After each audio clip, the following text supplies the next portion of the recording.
is particularly during this time a reductionist way of looking at nutrition. I can't help but at least have one slide here looking at the reductionist point of view.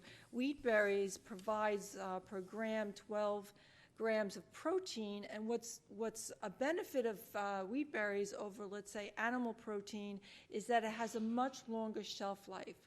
So you do not need refrigeration, and therefore it is a benefit to cultures that may not have that technology of refrigeration in their areas, particularly in South Africa. So there are benefits to consuming a plant-based diet if you have problems with refrigeration. Of course, there's wheat germ in unprocessed wheat berries as opposed to all-purpose or white flour. That wheat germ will go rancid, but at a much, much slower rate than animal protein. So moving into dairying,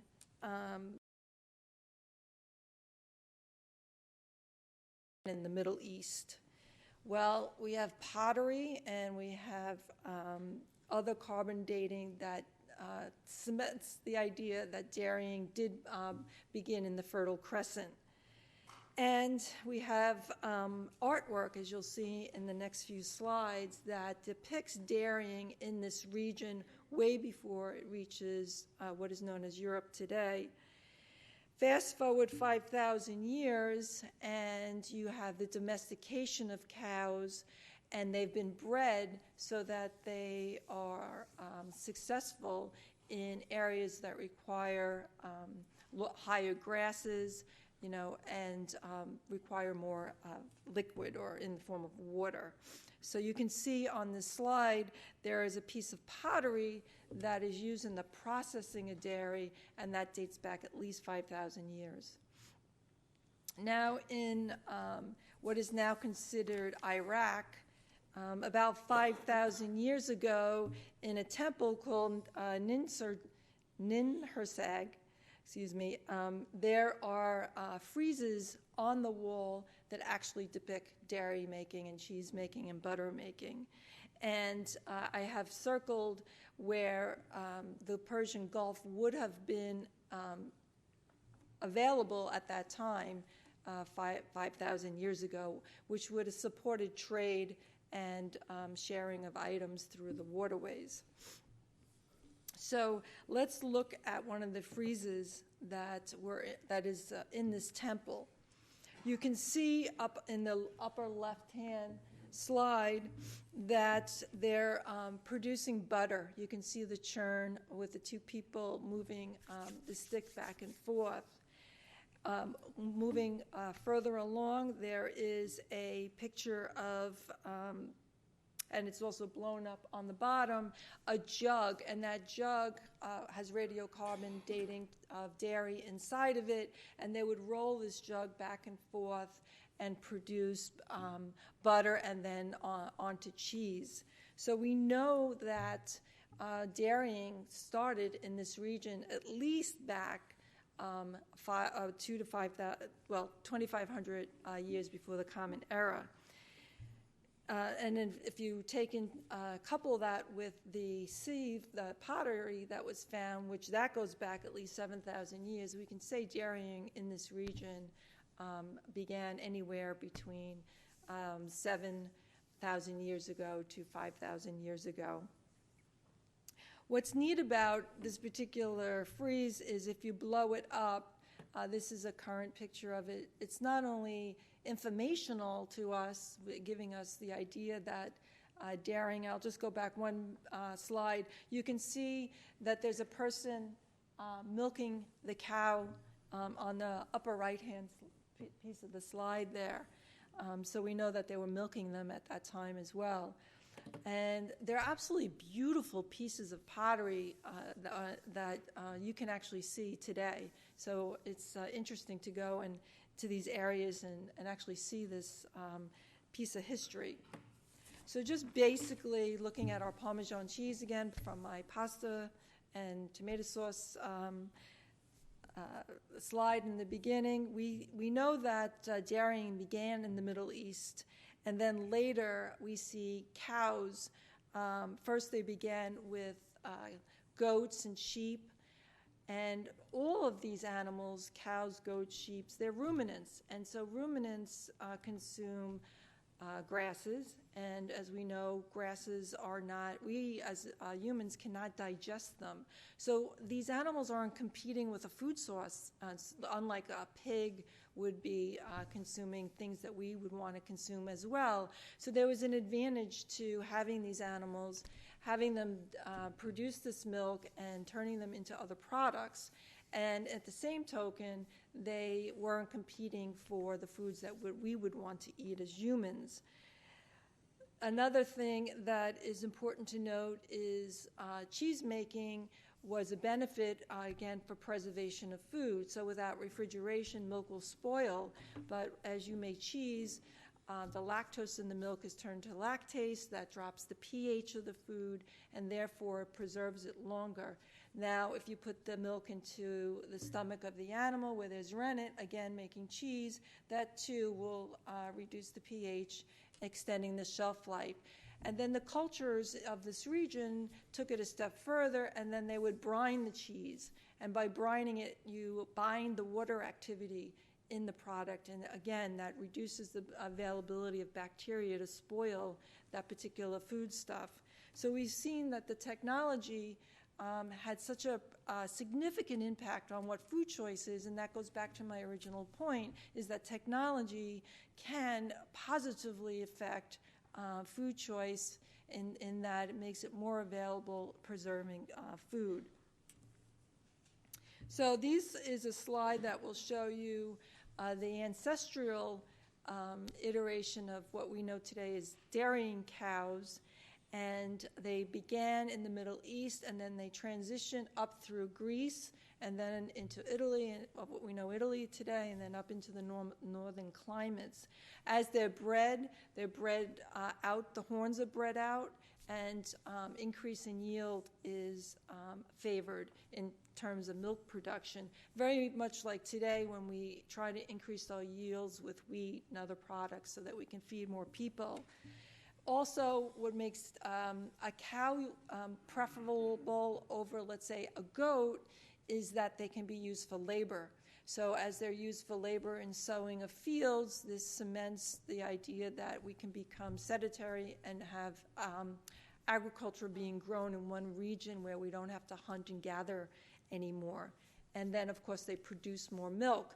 So they do require more inputs than a goat. In terms of they need more water and they need more pastures, larger areas of pasture, but the return on investment is there, and therefore they're preferentially chosen over goats and sheep.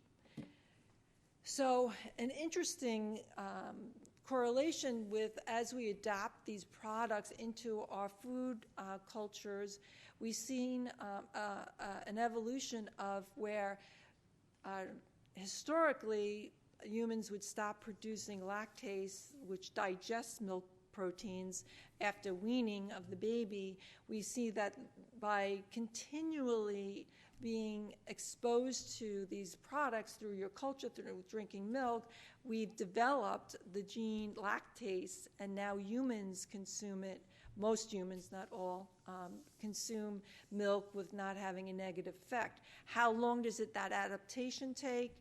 Well, thousands of years. So there is a potential, although we're very concerned now with overconsumption of sugar and as it relates to type 2 diabetes, maybe in 5,000 years that won't be a problem because we have developed, because we've consumed it so much, we've developed a gene that increases insulin or some other nutrient that will allow us to consume it. So although everyone's very upset about us eating sugar, in 5,000 years it might not be a problem. So these cultures have adopted foodways that reflect what's available to them, and you can see that areas of the Fertile Crescent and the countries that are listed up there have a very long tradition of consuming these dairying products. So you have yogurts and kefir. Again, the pH is dropped, improving preservation of these foods. and then you see those traditions move into Greece and Turkey, and today they still consume these. It's very much a part of their quote-unquote traditional diet. So let's just briefly talk about tomatoes. That's my tomato sauce, part of my icon. Tomatoes date back, like I said, mentioned 4,000 or 5,000 years. They are carbon dated back to South America, and they the first mention of tomatoes in Italy is in 1692, which is relatively young when you're talking about something that goes back 11,000 years. In any event, there is this dish that we call traditional. So when we talk about traditional diets, I just want to put out there that what is tradition? I mean, if we're only going back to 1692, where people were consuming these products thousands of years before that, who gets to claim that particular product as traditional to their culture and their nation state? I don't really have an answer for that. Maybe you have some thoughts that you can add to the dialogue. But in any event, we do have evidence that the tomato is used along with pasta. It's in a cookbook, and there are a cutout that is emblematic of the tomato plant you could see on the slide that goes back to the 1500s. So we know that these foodstuffs date back at least to the 1500s. We also see them in other writings, mostly in cookbooks during this era. There are sections in cookbooks that give dietary advice. In fact, part of my dissertation was examining these cookbooks, that it was a means of getting the information out to the masses on what should and shouldn't be eating. It was along in the cookbooks.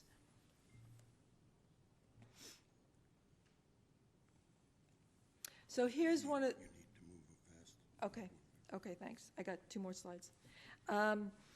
This is one of the original tomatoes that has been dated back, and you can see that it grows currently in both Peru and Ecuador. What's interesting about the tomato is the grafting and the cultivation of changing it into what we know today as the commercial tomato was done in Mesoamerica, therefore leaving the wild hybrid alone down in South America. So we are able to then enjoy this product because it wasn't cross-cultivated in that area. We see a recipe for pasta and tomato sauce, again linking it to good health. In 1837. Of course, this is much closer in time to our present day, so again, I want to just reiterate what is traditional. We can go back to the first known cookbook, which is on the left-hand side of the slide, and written by Athenaeus. And Diaphanous is written in the 3rd century AD. And within that book, you see health advice. So health advice has been going back 3,000 years. Confucius wrote on health advice as well. He recommended certain foods over others, be careful about consuming too much alcohol, and also about bacteria and food spoilage. I just wanted to end with availability. I mentioned a little bit that clams aren't available to me in the Midwest, and it's one of my favorite foods, but culture also defines what's available. I take my students down to South America as studying the cocoa supply chain from bean to bar. We go to Ecuador. You can see some of my students in the slide. And although these foods that are listed on this slide are available and desired by cultures down there, my students would not eat the barbecued grubs or the cuy because of cultural reasons. So foods can be perfectly fine, but they're not technically available if you, in your mind, won't eat them. So I just wanted to bring that point out. So this brings us back to our Italian meal. This is my last slide.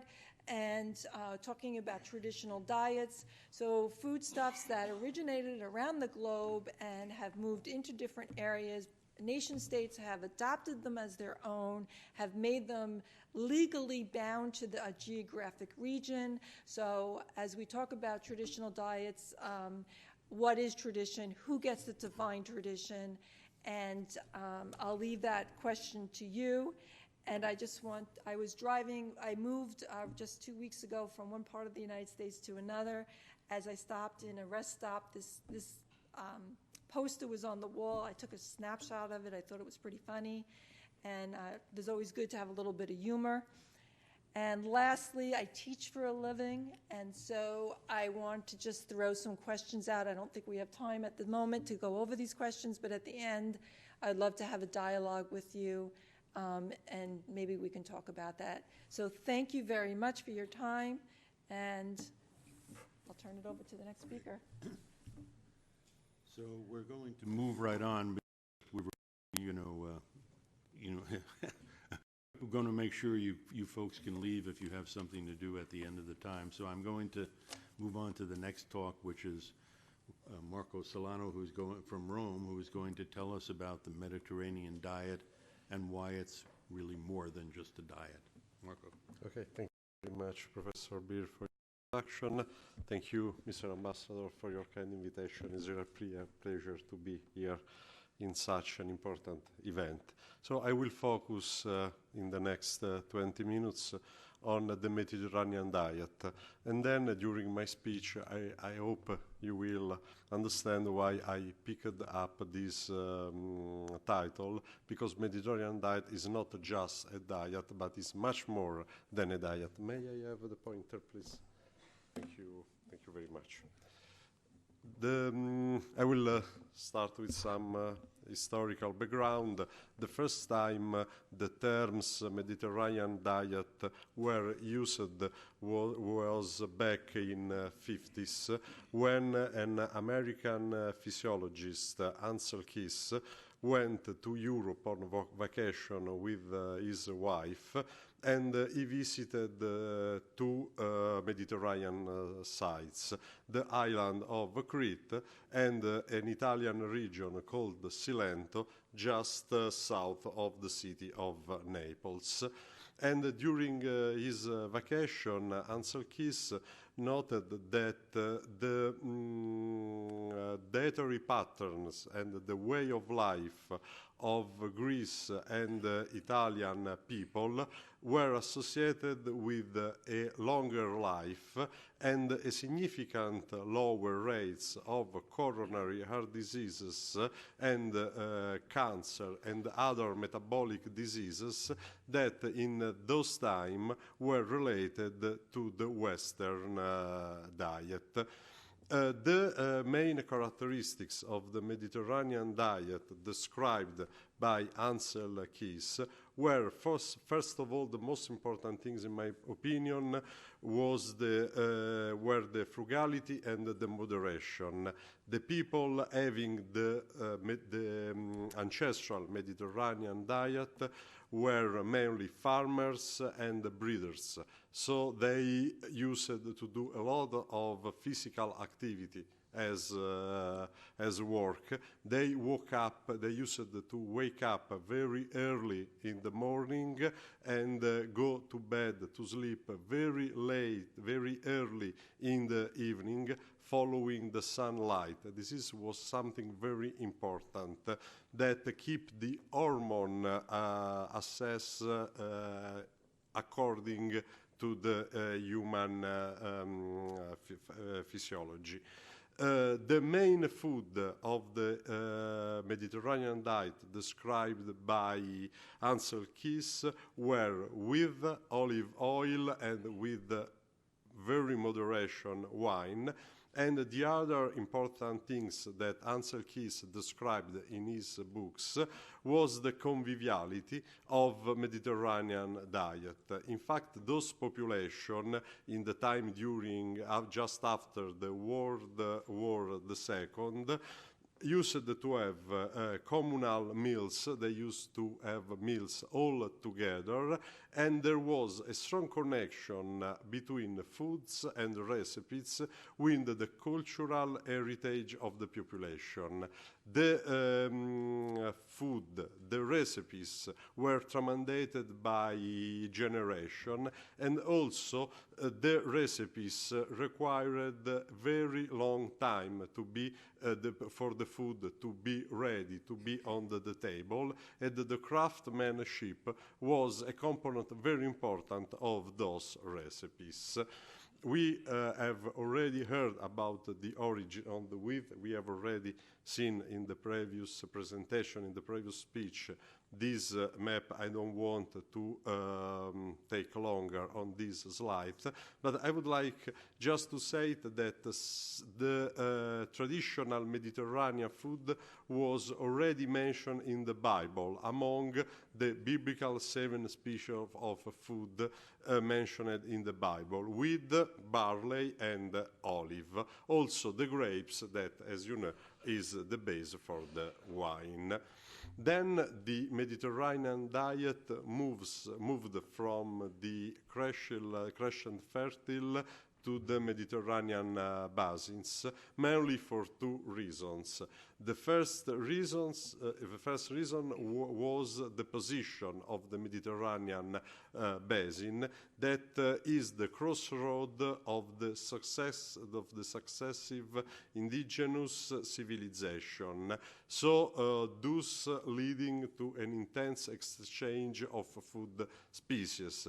Just let's think about the exploration of the American and the introduction to Europe of tomatoes and other species that Deanna mentioned before. Then the second reason was the outstanding environmental heterogeneity promoted by the wonderful climate of the basin, Mediterranean basin. I would like to take the opportunity to underline that we don't have only a Mediterranean diet. Maybe the Italian Mediterranean diet is the best known, but we have a very different Mediterranean diet, for example, the Spanish, the Greek, but also the diet coming from and characteristics of the African region that have access to the Mediterranean Sea. This is the Mediterranean pyramid today. As you can see, wheat and olive oil and wine are not just the only food of the pyramids, but we have also plenty of food, some introduced by the other continents.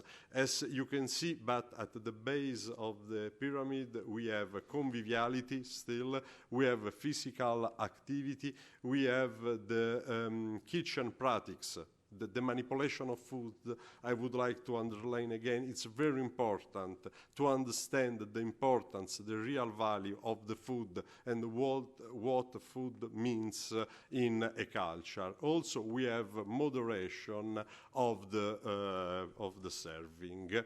As told before, in 2013, UNESCO promoted Mediterranean diet as intangible heritage of the humanity for several reasons, for the skill, for the tradition of use of the raw material, of the recipes, but main of all, as you can see in the picture taken from the UNESCO website, because of the conviviality. In the Mediterranean diet, having meals together is a pillar of the tradition of this diet. This is the initiative the ambassador told during his introduction. Is an initiative held at the Italian Ministry of Health that is trying to export not the Mediterranean diet itself, but the Mediterranean diet as a model of traditional diet to keep under control the childhood obesity, the metabolic diseases, and the cardiovascular diseases that now are the big killer in the Western and also in the transition and in developing countries. Now I will give you a very short overview about the health impact of Mediterranean diet. This is the visual map of the search for the terms Mediterranean diet on the PubMed. Bluish are the dots, more recent are the papers. And you can see there are a lot of health outcomes studied and related to the Mediterranean diet pattern. This is the most frequent you can find in the scientific literature. They are mortality, cardiovascular diseases, quality of life, and finally childhood obesity. This is a short overview about the relation between Mediterranean diet pattern and mortality for specific and overall causes. As you can see, the impact is not always statistically significant, is not always very important, because in my opinion, in this study, it was not study the Mediterranean diet as a whole, but the impact and the effect of each a single food. And it is something that is not real, as we have already heard in Professor Bier's introduction to this event.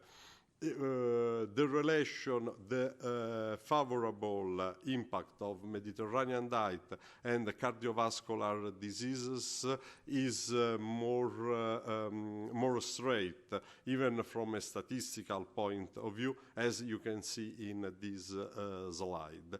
This is just one, I picked just for example, one of the most important and most ugly citated paper describing the relation of the Mediterranean diet pattern and the mortality for cardiovascular diseases.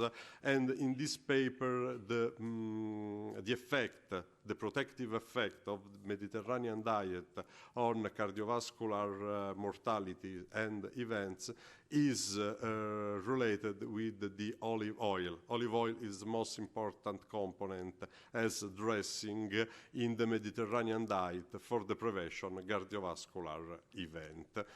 Then I'm going to conclude my presentation with a short note about the nutrigenomic effect of the Mediterranean diet pattern. As you know, there is a bidirectional link between what we eat and our genome, what we are.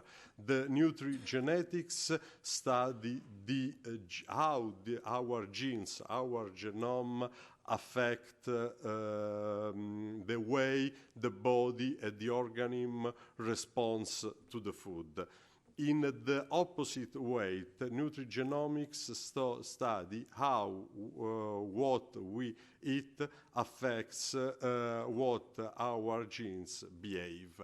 So the food is affect the way we are, because affect the way the genes respond and are expressed. On the other ways, our genome give a bad or a good response to food. This is a very bidirectional, very straight, very narrow relationship. And what is the nutrigenomic effect of Mediterranean diet? The Mediterranean diet has some components that are very important because they downregulate the pro-inflammatory and the oxidative genes, such as the MUFA and PUFA. MUFA are the monounsaturated fatty acids that are mainly present in olive oil. The polyunsaturated fatty acids are mainly present in fish or in dried fruit. But on the other way, the traditional diets, among those there is also the Mediterranean diets, are those diets the genome got used to because of the traditional use. And this is my latest point I would like to focus.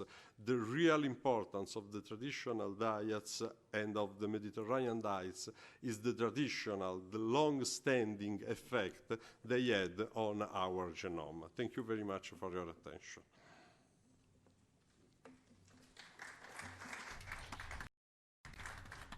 Allow me, Professor Bier, I'd like to ask you before the end of this session to resume the main topics that we raised at the beginning of your speech, because we are broadcasting live via streaming since 10:45 a.m.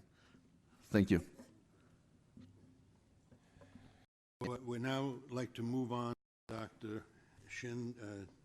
Chen from the School of Medicine in Taipei, who is going to talk to us about traditional dietary patterns in Chinese populations.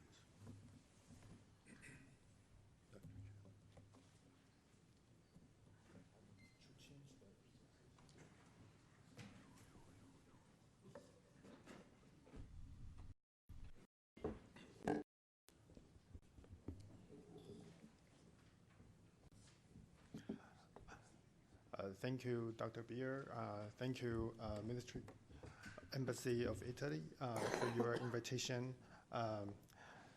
And this is a very interesting meeting to looking for some dietary wisdom from the tradition. I think that would be a very smart and efficient way for us to find a healthy diet from how the people eat from the old time. And food is actually a complex thing. It contains a lot of nutrients and bioactive compounds.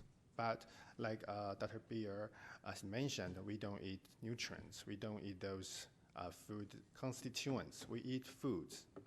And on top of that, we don't live on single food. We love meals. We like dishes. We eat dishes. We bring different types of food together to have good flavor, good textures, to have enjoyable foods that can make us happy to eat them so we can get those nutrients and beneficial agents. So it's very important that why we choose those foods together. And that is the key. That is the dietary patterns determines what we choose, what we combine together in our meals and dishes and our daily life. In the ancient texts in China, Huangdi Neijing, the Yellow Emperor's classic of internal medicine, it has pointed out in the sentence that we use the 5 grains to feed, 5 fruits to support, 5 meats of the meats of 5 animals to fortify, and 5 vegetables to supplements. And most important is that we eat them with a good combination. And then these are to add and benefit our energy. In Chinese, it's called qi. So you can see that ancient wisdom about we don't just eat food. We eat food in variety foods, and also we eat food with a good combination. But speaking of good combination, what is a good combination? What is a good dietary pattern? And probably we can go back. We can go to the population to look at that using some epidemiology research. But if you ask some Chinese people what is the traditional Chinese food, probably you may see a puzzle face because China is so big. many Chinese people will have the conception that at least there is a northern food and southern food. And northern Chinese traditional food is based on wheat or wheat products, and the southern traditional Chinese food is based on rice. That's because of the differences in geography and climates. So if we think the traditional Chinese food, just looking at the country, the area, and then we may ignore the large variations across places. And in different way to think about what traditional Chinese food means, we can think it from the ideas of culture. Culture is that some dietary practices generations after generations. But nowadays, we all know that in the past decades, Chinese have successfully experienced rapid economic and social changes. So, for example, very convenient transportation systems can move the southern food to the northern food to the south, and also the globalized food systems imported a lot of foods from the other countries. So this country, the people in China also experience a food evolution.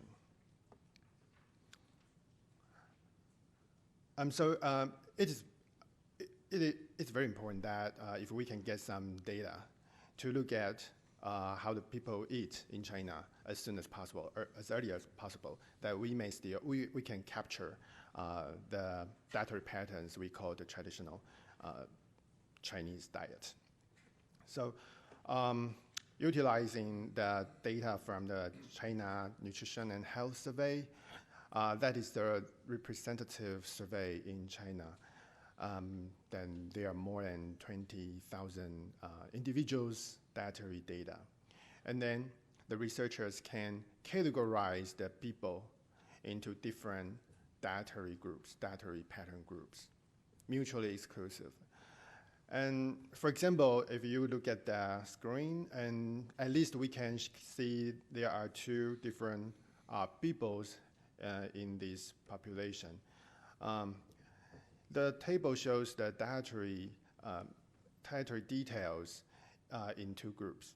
In the left, if you look at the top circle, the group in the left eat more rice than wheat, and the group in the right eat more wheat and lower rice consumption. In terms of meat protein source, the group in the left eat more pork, poultry, fish, and shrimps. And for the group at the right, they eat more like beef and lamb, eats eggs and dairy products.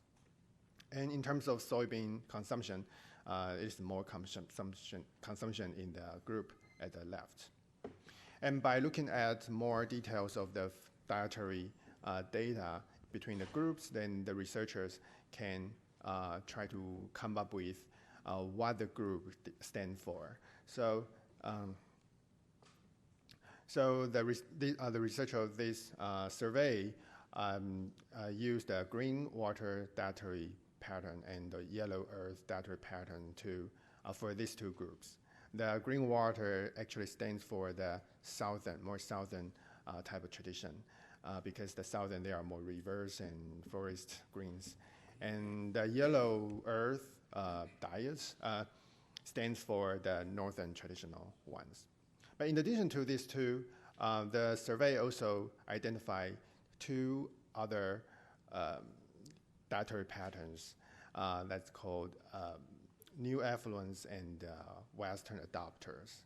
So it just means that at the very beginning of the 21st century, actually the Chinese people is experiencing a food evolution. And then the dietary in China has been changing. So, but still in this survey, we can capture some traditional diets for the, and shows the evidence that the traditional concept about the northern, southern dichotomy of traditional diets.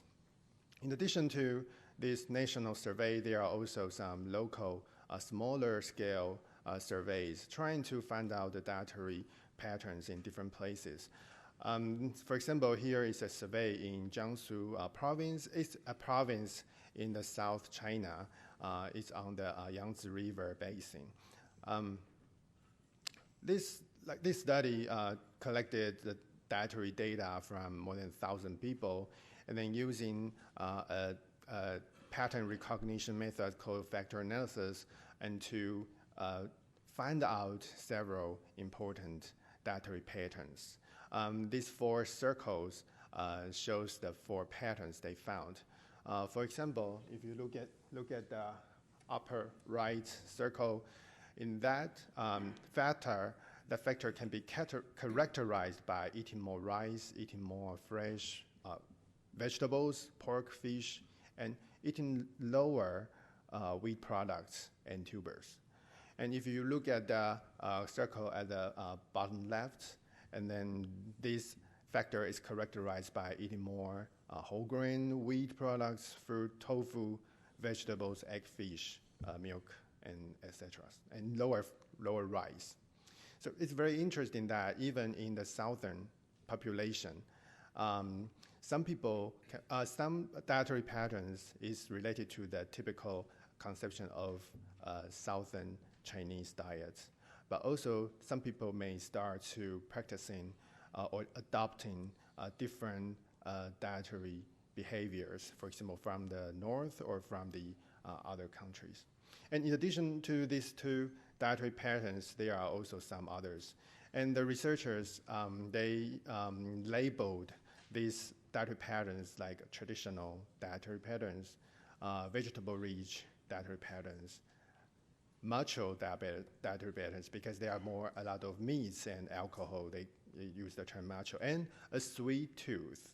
If you look at closer of the sweet tooth pattern, you can see, oh yeah, they are cake, they have juice, sweet drinks, coffee, tea. But if you look closer, it includes 2 meats, fruits, nuts, and also lower alcohol and lower pickled vegetables.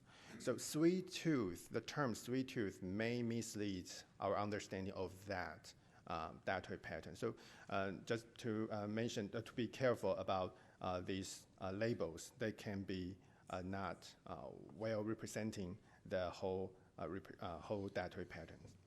Other example in Hangzhou, that is also a city in the southern China, and they use the same technique, factor analysis, and then identify 3 dietary patterns. Oh, by the way, to mention, the dietary patterns in this kind of pattern recognition factor analysis is to find out some features in people's diet. So they are not mutually exclusive. You can be also traditional Chinese diet. You can be high in traditional Chinese diets, and also you can be also high in the meat diets. They are not exclusive mutually. But still, in this population, they still they also find the traditional Chinese foods that can be characterized by more rice consumption, more whole grains and vegetables, pork, soy products, and tea. And these traditional, so-called traditional dietary patterns has a score. So they further examine whether this score is associated with health. For this example, the Hangzhou population, the people eating more traditional dietary patterns, they will have a lower uric acid in the blood. But this is a cross-sectional study. We may not jump into conclusions too fast. Please be careful. So in summary, in these studies done on the mainland China, we can see a very interesting dichotomy that there's actually, it could probably true that there's a north-south dichotomy of traditional Chinese diets. and then they are wheat and rice-based dietary patterns. In addition to that, there are some food items were commonly identified in these dietary patterns. For example, soy products like soy milk and tofu, and also plant-based foods like vegetables were commonly found in these traditional dietary patterns. Speaking of tradition, we may look at the people who live the food environments where the traditional diets originates. If a person lives the food environment but still practice certain food practices or dietary patterns, then probably that can give us some idea there is a tradition dietary patterns there. So we may look at some people who are not living in the mainland China and then to look at how they eat. The first example, then we can look at Taiwan. Usually Taiwan is categorized as a Southern China. But of course, the Chinese population in Taiwan came from southern provinces of China. But because after the Civil War in the 20th century, there are some people from the northern China moved to Taiwan. So you can see there is a mixture of population, mixture of food practices there. So there's a study in Taiwan based on 600 cases, and then shows that there's also several dietary patterns. And then the factor 3, the third factor, is similar to the ideas of traditional Chinese food, Chinese diets, and that includes soy products, wheat products, and low nitrogen stable foods that include some products of like green beans and the rice, and some low carb desserts. And these factors are associated with better kidney functions in diabetes patients. And another population, we can look at Singapore. There's also a large Chinese population. And one cohort study, a big cohort study in Singapore, also find out there is two factors. The first factor is characterized by soy products, plant oil, fruits, juice, and dairy, and the other is characterized by the noodles, red meat, poultry, and coffee and soft drinks. Interestingly, the authors, the researchers, they label these factors like veggie, fruit, and soy for the factor 1, and the dim sum and meat for the factor 2.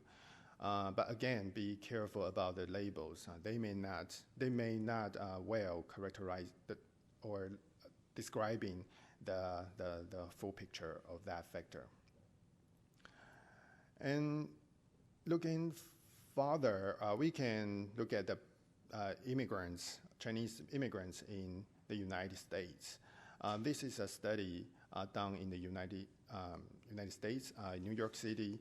They look at the first generation of Chinese immigrants, and then they find there are three factors. The first factor is characterized by coffee and donuts, cake, confections, and milk, cheese, yogurt.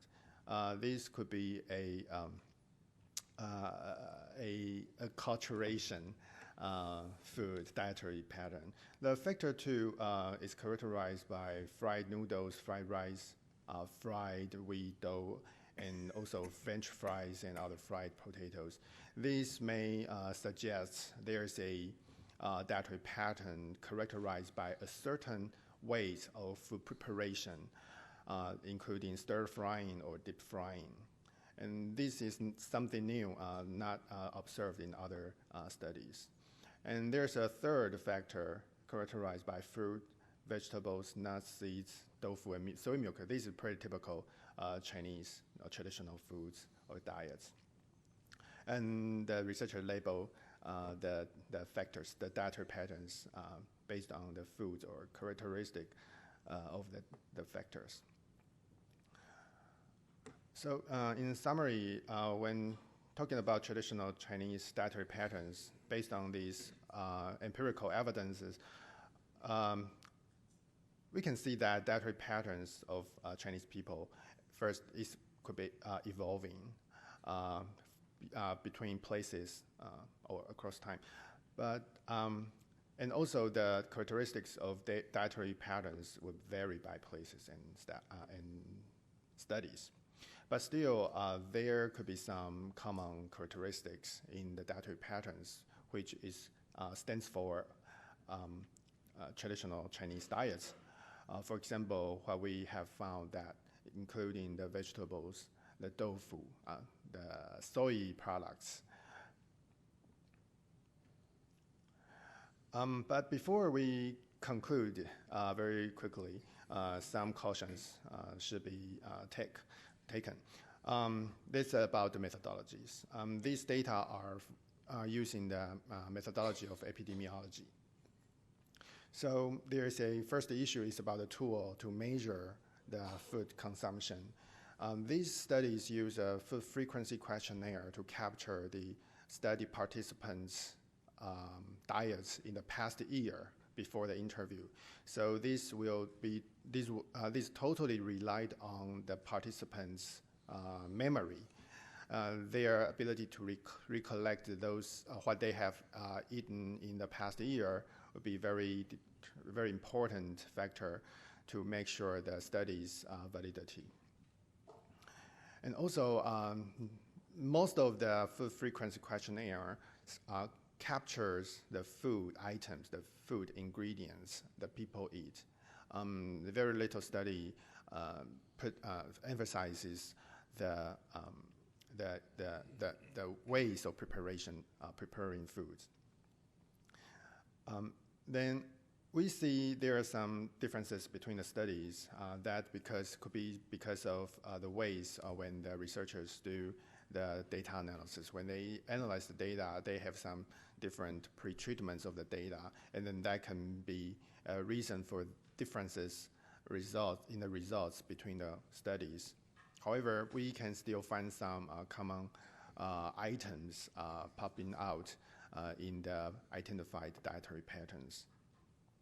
And also, when we look at this series of research, the name of the patterns provided by the researchers could be carefully interpreted because they were labeled arbitrarily, and sometimes it could be misleading or limited our understanding of the whole picture of the dietary pattern.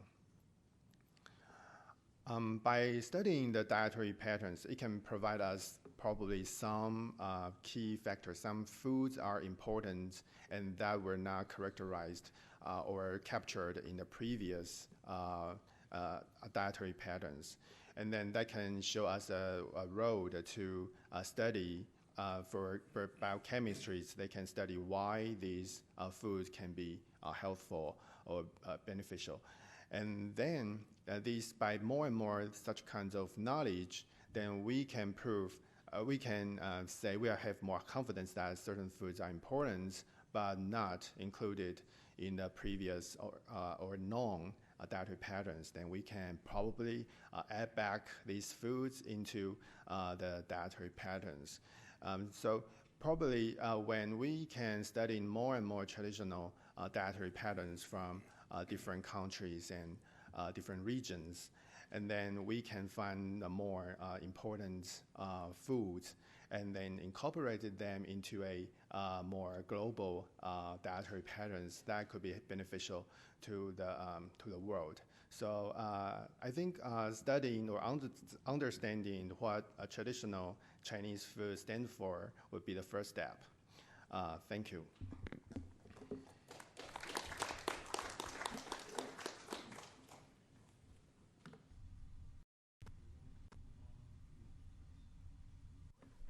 We're going to move to the last presentation, which is Dr.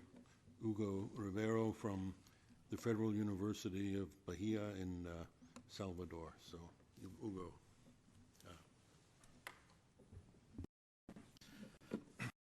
Thank you. Thank you, the organizers. Thank you, Dr. Bier, for inviting me as well, and the Embassy of Italy. It's a pleasure for me to presenting some data on this topic. that we are quite interested. My slide, please. Yeah, we're going to stress one of the points that's being mentioned by previous speakers related to how we normally see food when you make a decision, when we decide what food patterns each society have.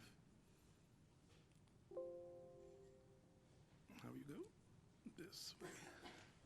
And I would take the Brazil as a case for presenting the topic, because we have a quite peculiar combination of ethnic groups that end up being what Brazil is today and what our food pattern is. So Brazilian food are, like other multicultural countries, a result of a blend of several and diverse influences, different from region, like China.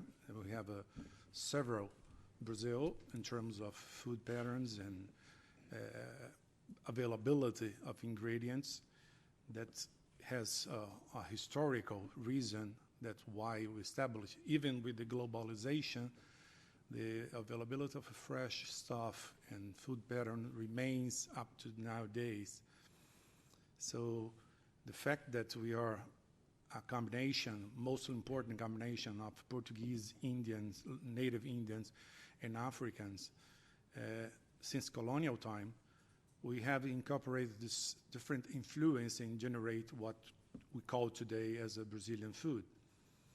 So the Brazilian cuisine demonstrated at times that this product that the Portuguese has put together in the beginning of the process can explain what we have today in terms of the history of the food in Brazil, looking back in our past and all the legacies of contribution that all these matters has formed in our society. So if you can do this and put it separately, and back in history, from Portuguese dietary pattern at that time in the 16th century, that were not available in Brazil, chicken, egg, cows, pork, sugarcane, wheat, rice, a lot of vegetables, spices that used to come from Indian, and olive oil, and fruits that we don't have in Brazil, apples, pear, peach, and grape, and lemon. So this was what the Portuguese brought to the table, but also established they have a more organized and well-established cuisine, and was amplified, obviously, by the diversification they got in Brazil and the influence of the other cultures, mostly the Africans, but also the Indians that was later on, not initially in the colonial time, and brought to what can you imagine in the 16th century, the difference of availability of food in Europe and when they came to Brazil in terms of fruits and vegetables and protein in general. So our iconic food, I say national food that everybody knows, that the classic combination of beans and rice is everywhere in Brazil, regardless of the region, and were not available in Europe in the 16th century. So the classical feijoada, and that has a multi-origin since the Africa contribution, but also the Indians' contribution, because the beans were not available at that point in Africa, was an Indian fruit, and different from region. From region, the south have the black beans, but in the north region is a different species of beans, but also preparing in the same way, combined meats and vegetables, and with the source of a carbohydrate as rice nowadays. So the north, we have a great influence of a native Indian tradition that are based on a tremendous flora and fauna diversity either in the Amazon area, but in the central west part of Brazil, where the large variety of fruits and vegetables are available all over the year, roots and beans, as well as the freshwater fishes and several other native animals that brought quite different contribution in terms of food pattern that you used to have in the European society at that point. So the North food preparation up to date tend to be more simple, fresh, mainly due to the availability all over the year, and most ingredients are provided by the local environment. So as far as food is concerned, the indigenous population brought to us the yuca, cassava, yam, palm heart of palm, corn, peanuts, beans, bananas, peppers, and as the other Indians in Central America, and pineapple, guava, and passion fruit, and papaya. But the most important ingredient that has established by the Indian population was the manioc, the yuca, where from this came most of our important carbohydrates also all over the country. That's the flour, the tapioca, the tucupi, that's the juice that come out of the, when they're preparing the flour, and the manisobo that is used from the leaves of the yuca and prepared because it has a high content of cyanhydric acid, so needed to have a long-term boiling preparation to be used as a food. And also the fish as an important contribution, including as a weaning food, the combination of tapioca and fish. It's being used despite the breastfeeding is a long term in this population, usually more than 1 year, but they introduce the complementary feed very early, and this is the main important complementary feeding is a combination of fish and tapioca. And the cassava that's been considered for some historical anthropology in Brazil as the queen of Brazil, and the most important and well way to preserve is the flour that's being done by our Indian population since a long time ago. And all the other preparation that's combined by steaming the yuca flour and to prepare different way and combined with the African use of coconut oil, coconut milk, and also you combining the two influence the African and the Indian and with some of the preparation, and also the use of corn and also being used by our Indians as well as in the Andes by the Incas, very similar to tamales. That's pamonha. That's also a preparation that use corn as a way to preserve and to present the food. So the combination of these ingredients that make our food, that our native has inherited as a manioc flours, is a lot of preparation that's still present nowadays and used throughout the country as several preparation, but the basis is the manioc flour that they take out of the manioc and they bake it on the clay in the past, now with this iron, but and to produce those crepe type of preparation, and then using the banana leaves, and they use it to eat by alone or also combined with the fish and manioc flour as a very common use preparation. And the contribution and the combination of the fishes and from the Amazon basin and also with the putting together other components like the dry shrimp that has a combination influence of our Indians and the Africans, and the local leaves like the jambu and the manioc on the juice in the preparation that's in the Amazon area. It's called tacacá. And also with the influence of Portuguese, combine the duck and the preparing with the combination of leaves and the juice of manioc as well, and they call the pato de tucupi as a very common dishes in the Belém and the Amazon region, and also some preparation that include corn. So as an example, Brazilian food includes and really emphasize the relation between food and customs and habits. So Indian, African, Portuguese have contributed in a different way in the roots of our diet, but the presence of the tradition and the customs and the religiosity has a main role in what is being established later on as our food pattern. So from the African diet, we should emphasize the importance of coconut milk, palm oil, and peppers. But more than just ingredients, the specificity of tasting that Other has mentioned as well, and the make-up decision and perceiving as a social, historical, and cultural phenomenon is crucial to understand the survival of such dietary habits throughout centuries. So that we as was mentioned before, when we sit on the table, we are not serving ourselves macro, micro, and trace elements. We're serving food who has taste more than anything else, but has tradition.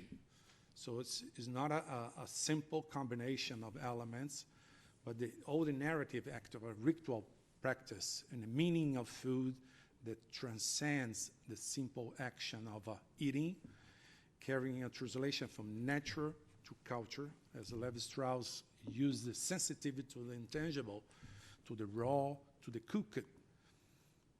In all natural act, eating was the only thing that man ceremonially surrounded and slowly transformed in the expression of sociability, political ritual, and high status apparatus. So we must understand that, and this is in our state where we have a really strong influence of African culture from different people from all over Africa, from Yorubas, Nagos, Jejes, Fan, Ashanti, Fanti, Mina, Malays, Fulas, Tapas, Bornu, Gurunsi, Mandingas. So all these boiling pot of different culture in Africa, or in our region, mostly the Yorubas, has determined a lot of our food habits and dietary patterns that are related to the food to offer to the riches and ochre and all the preparation to the specific regions and science and all festivities. There is a close relation to the food we eat related to the time of the year and the time of the day that the food is served, and what the decision is made is based on all this cultural background that make our choices. First, know the tastes with the type of ingredient we use, and regardless of the oil content or the being fried or not being fried, and in the ways of the day, and you use, this is our hamburg, is a carajé that's eaten in the late afternoon only because it's our rich food, you cannot eat early in the day, and is also in the way that the muquecas is prepared. All these things carry a lot of tradition, and the reason to that is prepared and why it's served, observing all the religiosity and the ceremoniality behind this. And all combination, and also that the Portuguese mastered and combined some of the spices that was brought from India, and became what we built this tremendous diversity of food all over the country, and what is up to the churrascos in the south, then and the availability all over the year of the fruits and peppers and vegetables in general. So finally, I would to emphasize what's being mentioned before here, that we understand that food, especially among humans, has an important social and cultural role besides the nutrition functionally. Around the table, important social integration phenomena passes. In all culture we know, so it seems quite limited to reduce the act of eating to the phenomena of feeding itself. Thank you very much. Obrigado.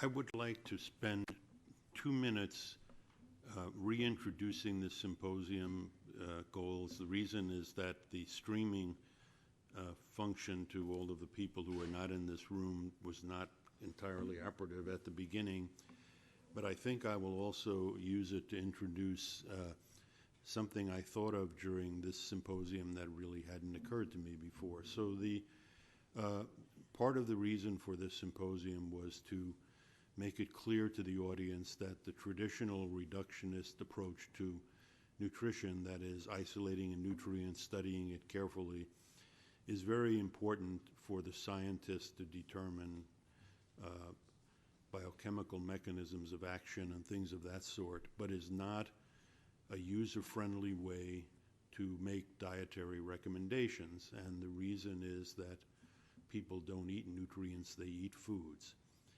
But in addition, the newer technologies available to us, first of all, the big data technologies, and have shown us that when people eat, it's not just one food that they're eating, that the people who eat certain kinds of food are part of, these foods are part of an association with all the other variables in that person's environmental neighborhood.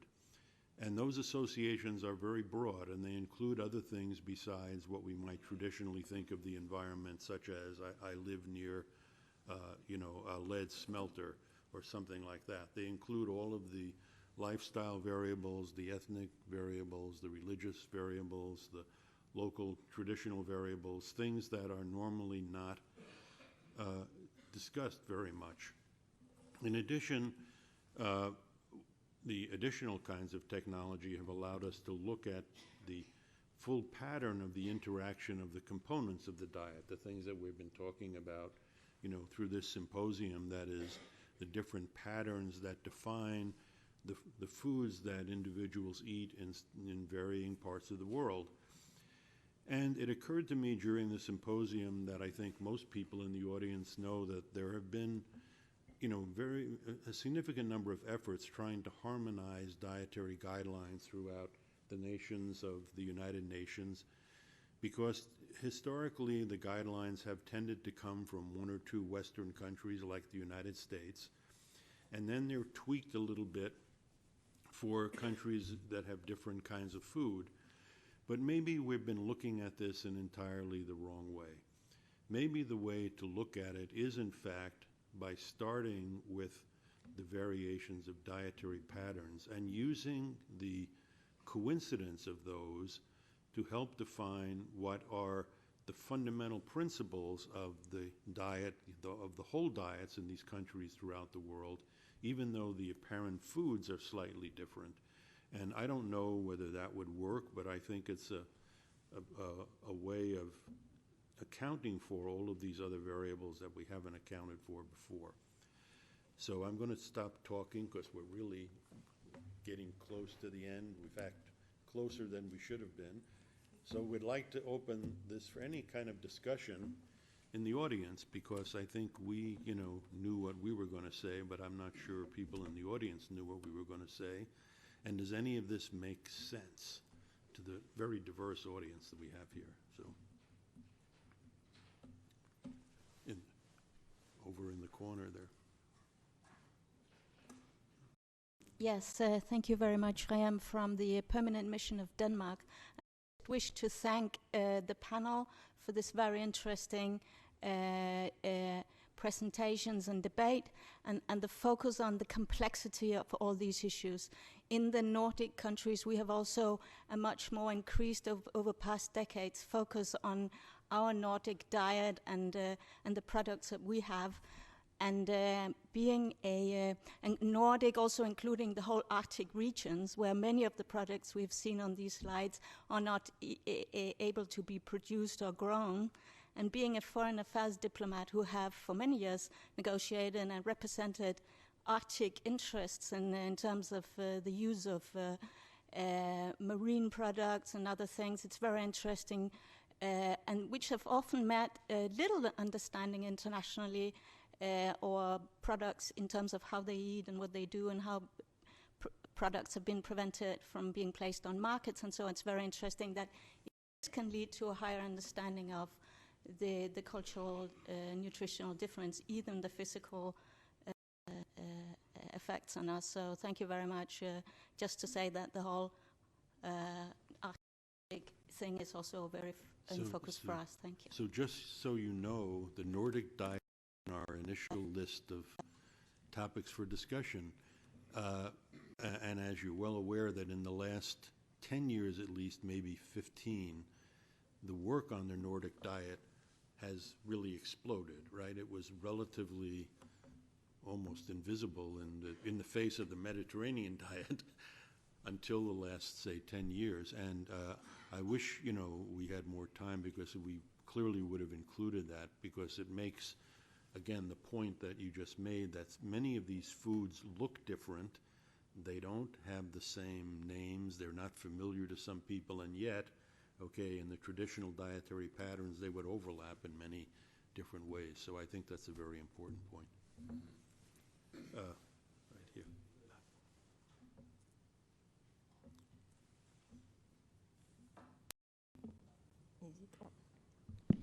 Thank you very much, Shafiqa Nasser. I'm a professor of nutrition from Ribeiro University, but I happen to be in Geneva, and I got the invitation. I would like very much to thank, I think I got the invitation from Dr. Cornado on my email, because I was attending, I think, because I was attending the World Health Assembly last week, last 2 weeks actually. Thank you very much for the presentations. Talking about traditional diet, I think talking about nutrition in general is a very important thing, because as somebody said, we are made of what we eat. And unless we study what various peoples eat and try to relate this to the problems, the health problems that we are facing nowadays, it was not before the 20th century that people started learning about epidemiology of disease and relating various causes of death to food, to the food that we eat. And since then, we started learning and doing research and doing studies, but really not enough. I think we need to do more research, because this research will decide for us to do the guidelines. In the United States, the guidelines were not started before the 60s, when a congressional committee sat down to say, what can we tell the American people to eat? And then they started talking about the salt, talking about sugar, and talking about various oils, and we started learning more and more about what is good, what is bad in our diets. And going to the subject of what we have learned today from the presentations, is that studying traditional diets normally would help us a lot to learn about these diseases. So I think it is a very important topic to talk about. Definitely, all the presentations were very, very up to date, and I thank all the presenters, and sorry if I have talked too much. Thank you. There's the question. Okay.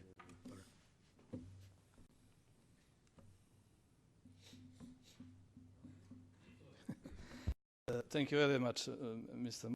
and distinguished panelists. I'm Ambassador Montenegro.